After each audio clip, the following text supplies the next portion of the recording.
Activists putting on pressure here on Congress to put into place some new gun laws. This after multiple mass shootings, including the most recent in Uvalde, Texas, which killed 19 children and 2 adults.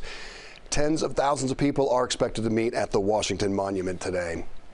Let's check in now with Joan Murray. She is live right now in our nation's capital.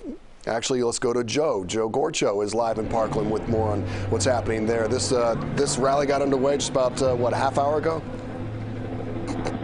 Yeah, the doors open here at Pine Trails Park just about 9 o'clock here this morning. And as you can see behind me, a sizable crowd now filling up.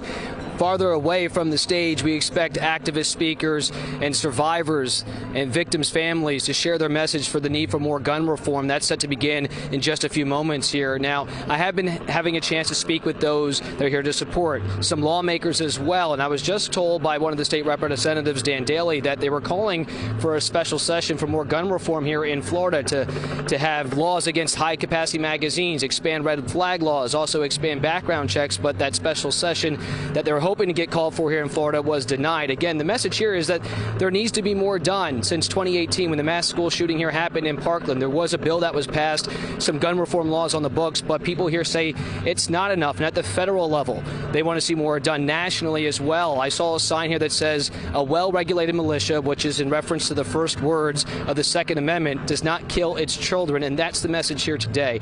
Now, earlier this morning, we had a chance to speak with the director of the March for Our Lives Parkland. She's a student, Zoe Weissman, sharing her message, and the reason why she's involved is she wants meaningful change, and she wants to feel safe in the school hallways, free from mass shooters. Take a listen. I'm hoping that all of Congress hears my message, Democrat or Republican. I think that the inaction is a blame on them as a whole. I think that we need to come together as Americans and realize that this isn't about partisan politics. This is about saving human lives. And so I really hope that our Congress people actually learn to work together and pass comprehensive gun violence prevention, or else our blood is on all of their hands. And unfortunately, I don't think school is safe. As we can see in Uvalde, it's not safe still. And it's not going to be safe until we tackle the roots of gun violence. That's what we really need to focus on. So thank you for your time.